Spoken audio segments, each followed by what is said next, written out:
नमस्कार विद्यार्थी मित्रांनो. समकालीन मराठी कथा या पुस्तिकेतीलच कथा आहे उठावन. लेखक सदानंद देशमुख. या लेखकांचा परिचय व कथेचे अभिवाचन आपण मागील व्हिडिओच्या माध्यमातून बघितलं. आज आपण या कथेच्या पुढच्या भागाचे अभिवाचन बघणार आहोत. कवाच्या मावा शेषराव गठाळल्यावानी उठला. पाठीवर रपका बसल्या, मनका मोडल्या सापावानी झाला होता. आरमोडा बैलाजवळ गेला. ते एका झुडपास बांधले आणि आपण तिथेच बांधावर डोकं देऊन कलंडला. आभाळात डोळे देऊन रिकामा झाला. डोळ्यात आभाळ, आभाळात डोळे, एकजीव झाला.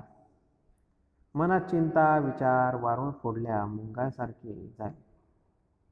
अर्धा पाऊण घंटा झाला तरी शिवाचा पत्ता नाही. 1-1.5 घंटा झाला तरी शिवाचा मागमूस नाही. आता उठून उभा झाला. एरझरा घालायला लागला. व्याकुळ डोळ्यांनी गाववाट पाहायला लागला. रस्त्याचा येता जाता माणूस थोपवून धरायला लागला. थांबाव, आमचा गडी गेला गावात. चाक मोडलं तर दुसरं चाक आणायला. गाडीचा आक उचलू लागा, चाक बसवू लागा. पण दुसरे चाक कुठे आहे? खोळंबलेली माणसं विचारू लागली. थांबा, आमासे येतच असेल आमचा मैदार. म्हणता म्हणता 4 वाटसरू संगाळले. बऱ्याच वेळानं गणगळी फिरवल्यावानी शिवाने चाक लोटत आणलं. काहून उशीर केला रे शिवा? शेषरावनं विचारलं. रामराव शिराळे गाडी घेऊन वावरात गेला होता. कामठ्यात टोले खात कामठ्यात जावं लागलं. तिथून गाडीचं चाक काढलं. येलपाटे खात तसा इकून इकडे आलो. चला घेऊन बसून. म्हणताना सगळे तुंबाळलेली माणसं सरसावली. हा हू करीत गाडी उचलली, चाक बसवलं. मोडकं चाकाचं मड तसंच कापसाच्या गाडीवर टाकलं. आता येता येताच तिकडून चाक जोडून आणाया पाहिजे. बैल जुतले. पुण्यांदा गाडी खुटूरुटू करत सुरू झाली. आता दिवस कलंडू लागल्यासारखा दिसत होता. झाडाच्या सावल्या लांबच्या लांब पसरल्या होत्या. दामट गाडी असं मागून चालणारा शेषराव म्हणायला लागला. त्याने धामाचं लावला तर धामधूम करून शिवा शेपट्या पेरगळायला लागला. फेसरी आलेले बैल नेटाने धावायला लागले. तर त्याच्यानं शेषरावचं मन आणखीनच धासावलं. अरे बाबाच्या नाना, गाडी दामटू नको. पुण्यांदी अरे पाठे मोडायचे. चालू दे बापा आरामाने. फाटा येवस्तोर मग साने हान आरमानानं. असं कार वाजवून शेषराव बोलला. तर इकडे आड तिकडे वीर असं झालं. दामटावं तर म्हणतात आरमानं हान. आरामानं हाणावं तर म्हणतात दामट. बैल गठाळले होतेच. शिवाचाही बैलात जीव होताच. म्हणताना शिवाने कासरी सैल केली. तसे बैल सैल झाले. हुंडा बैल पांडाखाली असं चालायला लागले. एकदाची गाडी पाट्यावर आली. आता डांबरी सडक लागली. म्हणताना शिवाची धामधूम सुरू झाली. बैलांच्या पायास गती आली. कवायती चालावी तशी बैल दिमाखात चालायला लागली. खुरांचा टापटूप आवाज घुमायला लागला. डांबरी सडक आता पांदन वाटेसारख्या खोंगळ्या नाहीत, एकाऱ्या नाहीत, दगडगोटे नाहीत. सवान घुटलेली वाट. गाडी तालावर चालायला लागली.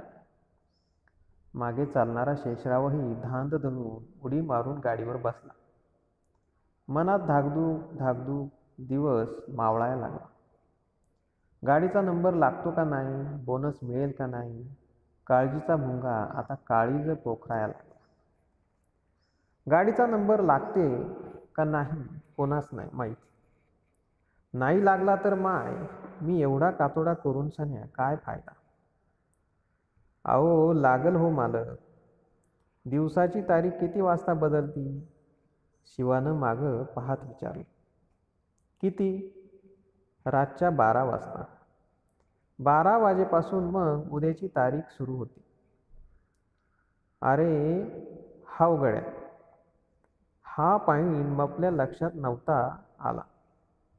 28 तारखेलोक इक्रीले येणाऱ्या कापसालेच बोनस भेटणार आहे, असं कापूस पणन महासंघानं जाहीर केलं. तवापासून काय धास्तावला होता मपला जीव. आपण बसलो वावरातले काम करत, गर्दी कमी झाल्यावर इकू म्हणून कापूस.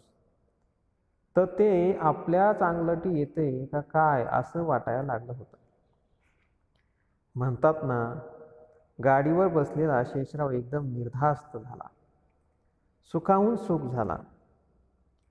तेच तर म्हणतो मी, त्यांच्या बापाले देणं घेणं भाग आहे आपला कापूस. मग नाही जात म्हणायचा आपला बोनस. तेवढाच 350चा लाभ. एरी आपल्याला काय आशा राहती? नोकरीवाल्यांवानी पुण्यांदी आपण का संप करू शकतो, का हडताळ करू शकतो आपल्या मागण्यांसाठी? रस्त्यानं भुर्र करत टॅक्स जात होत्या, जिपकारी जात होत्या, फटफट्या जात होत्या. झक्पन कपड्यातील तालेवार माणसं त्यावर दिमाखात स्वार झालेली, सूटबूट घालून चष्मे लावून बसलेली. ही माणसं दुसऱ्या दुनियेतली वाटत होती. आपल्या दुनियेतली नाहीच ही. आपली दुनिया माती खायची, ही दुनिया मलई खाणाऱ्यांची. 10व्या वर्गात शिकताना आपण पूर्वीची चातुर्वर्ण्य समाजव्यवस्था शिकलो. मास्तर शिकवायचा, ब्राह्मण, क्षत्रिय, वैश्य, शूद्र पहिले 3 वर्ण 4थ्या वर्णावर अत्याचार करायचे, त्याने शोषण करायचे. तेव्हा आपणास 4थ्या वर्गाची कीव यायची. पण आता आपल्या देशात नवीन 4 वर्ण उदयाला आलेले, पुढारी, व्यापारी, कर्मचारी आणि शेतकरी. आपण 4थ्या वर्गातले. बळीचे बकरे लुचू लुचू खाऊन राहिलेत आपणास सगळे. सरकार योजना आखते आपल्या उद्धाराची, पण हे मधांतरे सगळा रस आपण पिऊन घेतात आणि चिपाड चोकाया आपल्याच हाती देतात. आज आपण बैलाच्या उरावर बसून तालुक्यात चाललो, पण हे व्यापारी, ही नोकरशाही, हे पुढारी आपल्याच उरावर बसलेले आहे. आपण वडतो त्यांच्याच भार. आपण बैलच 2 पायाचे, बिन एसनीचे, पण कासरे त्यांच्याच हातातनं दिसणारे अदृश्य. काय कुबेरावानी हे लोक जगतात, आणि काय आपली जिंदगानी पंक्चरवाल्यावानी. मर काम करा, रातन दिस राबा, तरी अंगावर फाटकेच कपडे. माय मी आपला बाप इतक्यांदी राबला, पण काय सुख भोगलं त्यानं, तसा पंक्चर होऊनच मेला. आपण बी एवढं राबतो, पण पळसाला पानं 3च, 4थं 5वं पान काही फुटतच नाही. आपल्या बापाची इस्टेट कमी करी राहिलो, भर काही त्यात पडत नाही. सदानी भी दुःखी. असा विचाराचा भुंगा चालला मनात बासा पोखरत. त्याच्यानं शेषराव एकदम व्याकुळला होता. उंदराने भुईच्या पोटात बीळ पोखरावं तसं मनात आतल्या आत काहीतरी पोखरत होतं. वेदनेचा उकीर उठत होता. एकदाची जिनाजवळ गाडी आली. जिनाच्या आवारात गाड्यांची ही तोबा गर्दी. जशी अमरदास बाबाची जत्राच. 28 तारखेलोक कापूस घेतल्या जाणार, त्यालाच बोनस म्हणताना संधीचा फायदा घेण्यासाठी गावोगावचे शेतकरी धावत पळत आले होते. आपण गर्दी कमी झाल्यावर औंधीनं कापूस इकू असं शेषरावनं ठरवलं होतं. पण इथं उलटच. ज्याचं भेव त्याचंच खेव. गाड्याच गाड्या जिनाच्या आवारात मावत नव्हत्या. बोनस मिळणार तेवढाच फायदा होणार म्हणताना खेडेपाडे उलटले. सगळीकडे गाड्या, बैल, माणसं यांची हाय तोबा गर्दी. मुंग्यांचं वारूळ फुटल्यावानी माणसांचं वारूळ फुटलेलं.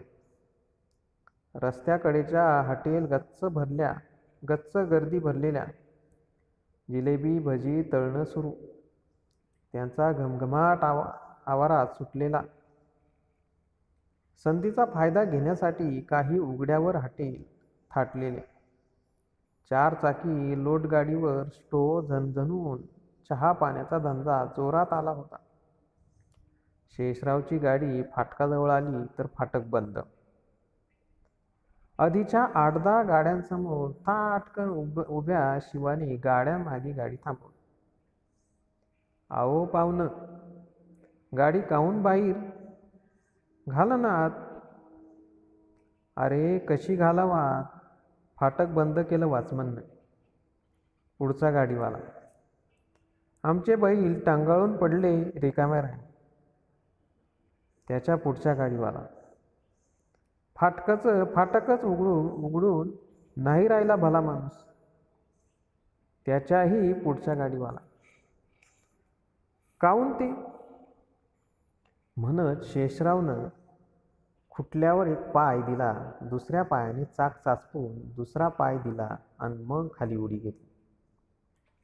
तो रगेल थुत्तराचा वॉचमन म्हणते, "टाइम झाला, आता नवीन गाड्या काही घेतल्या जाणार नाही." असं उभे असलेले दोघं तिघे बोलले. शेषरावने पाहिलं. ते त्याच्यासारखेच खेड्यापाड्यातले शेतकरी होते. ग्रस्त झालेले, मळक्या कपड्यातले, चिंता काळजीने धास्तावलेले, वाघाने लुचून सोडल्या गरीब गाईसारखे झालेले, कफलक हडकाळलेले. "कुठे आहे वॉचमन? चला आपण विचारू त्याला." "अहो पाहुणे, काही फायदा नाही होणार. आता लोक लय लोणी लावलं आम्ही त्याला, तरी तसाच्या तसाच आटरेल आहे. पगळायचा पत्ता नाही."